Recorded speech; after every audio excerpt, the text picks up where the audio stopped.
Hello everyone. केंद्रीय विद्यालय बाल बाटिका एडमिशन में बहुत बड़ा बदलाव आया है। 2025-26 सेशन के लिए शेड्यूल जारी हो चुका है, डेट जारी हो चुकी है एडमिशन के लिए, रजिस्ट्रेशन करने के लिए।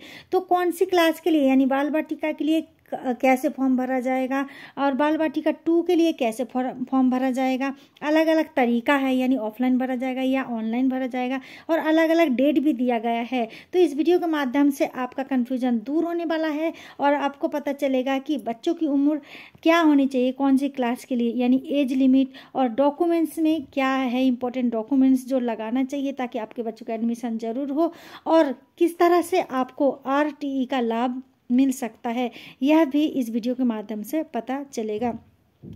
तो चलिए डिटेल में जानते हैं कि केंद्रीय विद्यालय बाल बाटिका 1 में एडमिशन कब होगा।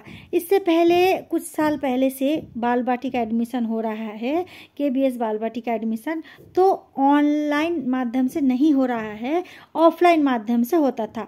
इस बार जो न्यू अपडेट आया है, न्यू कर दिया है एडमिशन का प्रोसेस को बाल बाटिका 1 के लिए और बाल बाटिका 3 के लिए। ठीक है, तो वो क्या है, ऑनलाइन माध्यम से इस बार फॉर्म भरा जाएगा। लेकिन बाल बाटिका 2 के लिए ऑनलाइन फॉर्म नहीं भरा जाएगा। ठीक है, ध्यान रखिएगा, उसकी डेट भी अलग है, मैं आपको बता दूंगी। आपसे एक छोटी सी रिक्वेस्ट है, अगर आप मेरे चैनल में नए हैं तो चैनल को जरूर सब्सक्राइब कर लीजिए। सबसे पहले जानते हैं कि बाल बाटिका 1 और बाल बाटिका 3 का फॉर्म कब से कब तक भरा जाएगा। ऑनलाइन फॉर्म भरा जाएगा, पता चल गया। तो देखिए यहाँ पर लिखा है 7 तारीख से ऑनलाइन फॉर्म भरना स्टार्ट और लास्ट डेट इसकी ध्यान रखनी है कि 21 मार्च को लास्ट डेट है। क्लास 1 का भी सेम शेड्यूल है, 7 तारीख से लेकर 21 तारीख तक ऑनलाइन फॉर्म भरा जाएगा। KBS क्लास 1 एडमिशन 2025-26 सेशन के लिए ये सारा आया है शेड्यूल, न्यू शेड्यूल आया है। ये सारे जानकारी बिल्कुल ऑफिशियल है, आप नोट करके रख सकते हैं और अपने बच्चों का एडमिशन करा सकते हैं केंद्रीय विद्यालय में। तो मैंने लास्ट डेट बता दिया केंद्रीय विद्यालय बाल बाटिका 1 और बाल बाटिका 3 का कि 21 मार्च को लास्ट डेट है। ठीक है, ऑनलाइन माध्यम से फॉर्म भरा जाएगा। लेकिन बाल बाटिका 2 के लिए जो फॉर्म भरा जाएगा वो ऑफलाइन भरा जाएगा। ठीक है, और स्कूल में जाकर आपको फॉर्म भरना है। तो अभी से आपको क्या करना है, आपके आसपास के जो केंद्रीय विद्यालय स्कूल है उसमें जाकर पता कीजिए कि बाल बाटिका 2 के लिए फॉर्म भरा जाएगा या नहीं। तो जैसे ही डेट आएगा उस डेट में, कुछ ही दिन का टाइम दिया है रजिस्ट्रेशन का, क्योंकि बाल बाटिका 2 में सीट कम होती है और जैसे सेकेंड ऑनवर्ड के लिए सीट कम होती है, इसी तरह से बाल बाटिका 2 में भी सीट कम है। फिर भी आपको स्कूल में जाकर पता करना है, जो आपके नियरेस्ट स्कूल वगैरह है और जहाँ पे एडमिशन होगा, तो फटाफट उस डेट में जाकर आप एडमिशन करा सकते हैं। उसके बाद लिस्ट है, जिन बच्चों का फॉर्म भर जाएगा उसका लिस्ट कब निकाला जाएगा। फर्स्ट प्रोविजनल लिस्ट देखिए, पहली सूची निकाली जाएगी। क्लास 1 में अगर आप फॉर्म भरते तो 25 मार्च को ही निकल जाएगा। लेकिन अगर आप बाल बाटिका 1 या बाल बाटिका 3 के लिए फॉर्म भरा है तो वो 26 मार्च को निकल जाएगा फर्स्ट लिस्ट। ठीक है, बहुत बहुत बधाई होगा आपको अगर आपके बच्चों का एडमिशन हो जाता है फर्स्ट लिस्ट में ही। फर्स्ट लिस्ट तो निकाला जाएगा, जो बच्चा सेलेक्ट हुआ है उनके लिए लिस्ट निकला, लेकिन जो सेलेक्ट नहीं हुआ है उनको वेटिंग लिस्ट में भी रखा जाएगा। वेटिंग लिस्ट वालों का सेकंड लिस्ट जब निकाला जाएगा उसमें चांस मिल सकता है। सेकंड लिस्ट कब निकाला जाएगा, फिर सेकंड लिस्ट की डेट देख लीजिए, 2 अप्रैल को निकाला जाएगा।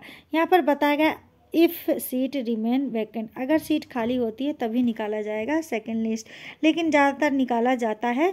और उसके बाद सीट खाली होती है तो थर्ड लिस्ट भी निकाला जाता है। ठीक है, अब चलते हैं, मैं आपको बता देती हूँ कि सेकंड क्लास और बाल बाटिका 2 के लिए फॉर्म भरा जाएगा ऑफलाइन, यानी स्कूल में जाकर भरा जाएगा। तो उसकी डेट आप नोट कर लीजिए, 2 अप्रैल से भरा जाएगा और 11 अप्रैल लास्ट डेट होगी।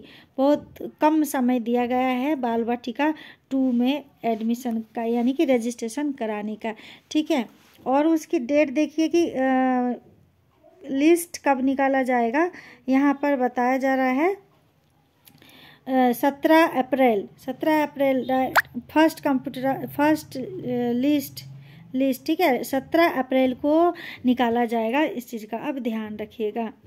और फिर उसके बाद एडमिशन होगा 18 से लेके 21 अप्रैल तक। तो पता चल गया कि ऑफलाइन माध्यम से बाल वाटिका 2 का एडमिशन होगा और सेकेंड ऑनवर्ड का भी एडमिशन होगा और इस डेट में होगा। अगर आप RTE का लाभ लेना चाहते हैं, RTE का यानी राइट टू एजुकेशन, शिक्षा के अधिकार का लाभ लेना चाहते हैं, तो आपके पास EWS कैटेगरी अगर आते हैं तो EWS इकोनॉमिकली वीकर सेक्शन वाला सर्टिफिकेट आप बनवा लीजिए, ठीक है। और अगर SC ST या OBC कैटेगरी में आते हैं तो वो भी सर्टिफिकेट आप लगा सकते हैं, या तो फिर कोई BPL कार्ड वगैरह हो, ये सारे कार्ड से भी आप उसमें आ सकते हैं, RTE का लाभ ले सकते हैं। और एक इम्पॉर्टेंट चीज़ है RTE का लाभ लेने के लिए कि आपको जो स्कूल चुनना है, घर से दूरी देखा जाएगा, डिस्टेंस को देखा जाएगा। तो आपके घर से स्कूल की दूरी 5 किलोमीटर के अंदर में अगर हो तो आपको यह लाभ मिल सकता है, आपके बच्चों को RTE के द्वारा एडमिशन हो सकता है। तो एज लिमिट क्या होना चाहिए? देखिए, बाल वाटिका 1 के लिए जो एज है वो 3 साल होना चाहिए, बच्चा 3 साल का हो चुका हो। और बाल वाटिका 2 के लिए बच्चा 4 साल का हो चुका हो। और बाल वाटिका 3 में अगर एडमिशन कराना चाहते हैं तो बच्चों की उम्र मिनिमम 5 साल हो चुकी हो। क्लास 1 के लिए तो पहले ही हमने बता रखा है कि बच्चा 6 साल का हो चुका हो तो क्लास 1 के लिए एलिजिबल है, ठीक है। अब डॉक्यूमेंट्स में क्या लगाएंगे आप? डॉक्यूमेंट्स के बारे में देखिए, सबसे पहले तो बच्चों का फ़ोटो तैयार कर लीजिए, 4-5 फ़ोटो हो गया। दूसरे नंबर में बच्चों का क्या होना चाहिए? डेट ऑफ बर्थ प्रूफ यानी जन्म पत्री होना चाहिए दूसरे नंबर में, ठीक है। उसके बाद पेरेंट्स का होना चाहिए ID प्रूफ या तो एड्रेस प्रूफ, रेसिडेंट प्रूफ, ठीक है। तीसरे नंबर है एड्रेस प्रूफ या रेसिडेंट प्रूफ, इसमें आधार कार्ड वगैरह चल जाएगा, या कोई भी बिल वगैरह है, पानी बिल, बिजली बिल, तो ये सारा चल जाएगा, ठीक है। बच्चों का अगर आधार कार्ड है तो अच्छी बात है, नहीं है तो कंपलसरी नहीं है, लेकिन बच्चों के पिता का बहुत ज़्यादा ज़रूरी होता है। और क्या है, अगर RTE का लाभ लेना चाहते तो मैंने बताया कि EWS DG या तो फिर SC ST किसी भी कैटेगरी में आते हैं तो कैटेगरी सर्टिफिकेट लगेगा, ठीक है। ये सारा चीज़ आप पहले से ही तैयार कर लीजिए। उसके बाद फॉर्म भरना। फॉर्म आप कब भर सकते हैं? देखिए, फॉर्म भरने में जल्दबाजी मत कीजिएगा, 1-2 दिन सारा चीज़ को जान लीजिए, सारे डॉक्यूमेंट्स वगैरह अच्छे से इकट्ठा कर लीजिए, क्योंकि फॉर्म में एक बार मिस्टेक अगर हो जाता है तो एडिट करना बहुत ही मुश्किल होता है। और अगर डेट निकल गया रजिस्ट्रेशन का, उसके बाद पता चलता है कि कुछ गलती है तो फिर सही नहीं हो पाएगा। फॉर्म सही से भरिएगा, एज के हिसाब से, क्लास के हिसाब से डॉक्यूमेंट्स वगैरह सही तैयार कर लीजिए। यहीं पर ही वीडियो ख़त्म कर रही हूँ। आपसे रिक्वेस्ट है कि कोई भी जानकारी चाहते हैं, बच्चों की उम्र कितनी हो रही है, 31 मार्च को एज की गणना की जाएगी, ये सारे कमेंट बॉक्स में आप कमेंट करके आप मेरे से पूछ सकते हैं, जो भी सवाल है। यहीं पर ही वीडियो ख़त्म कर रही हूँ और वीडियो को एक लाइक ज़रूर दीजिएगा। Thanks for watching.